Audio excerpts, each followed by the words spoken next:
Jadi dipotong. Iya. Selamat siang, terima kasih atas kesempatannya. Kami dari kelompok 4 akan mempresentasikan makalah kami yang berjudul Keamanan Jaringan pada Transfer Layer. Perkenalkan, nama saya Fani Maharani dengan NIM 221611185. Dan saya Martina Gelo dengan NIM 219611199. Saya Agnes Pauta Mending dengan NIM 219611123. Dan saya Estra dengan NIM 219611182. Saya Silva Lobo Pesarnya dengan NIM 219611118. Saya Ernita Pare dengan NIM 220611197. Saya Siska Sari dengan NIM 220611210. Dan saya Ronatan dengan NIM 219611118. Yang pertama, pengertian transport. Lapisan transport adalah lapisan keempat dari model referensi jaringan OSI dan menerima data dari session layer, memecah data menjadi bagian-bagian yang lebih kecil bila perlu, meneruskan data ke network layer, dan menjamin bahwa semua potongan data tersebut bisa tiba di sisi lainnya dengan benar. Transport layer juga menentukan jenis layanan untuk session layer, dan pada gilirannya jenis layanan bagi para pengguna jaringan. Jenis transport layer yang paling populer adalah saluran error-free point-to-point yang meneruskan pesan atau byte sesuai dengan urutan pengirimannya. Layanan tersebut adalah transport pesan terisolasi yang tidak menjamin urutan pengiriman dan membroadcast pesan-pesan ke sejumlah tujuan. Kemudian, tanggung jawab spesifik lapisan transport yaitu yang pertama, service point addressing. Komputer sering menjalankan berbagai macam program atau aplikasi yang berlainan dalam saat yang bersamaan.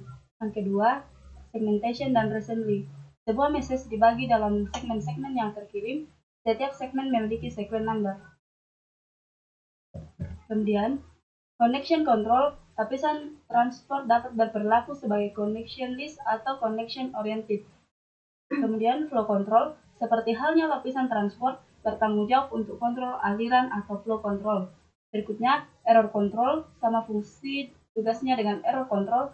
Di lapisan data link juga berorientasi end-to-end. Berikutnya fungsi transport. Yang pertama yaitu melakukan koneksi end-to-end. Kedua, mengirim segmen dari satu host ke host yang lain. Yang ketiga, memastikan reliabilitas data. Berikutnya, transport service. Yang pertama, koneksi berorientasi komunikasi. Yang kedua, pengiriman order sama. Yang ketiga, reliabilitas. Yang keempat, flow control. Yang kelima, penghindaran kemacetan.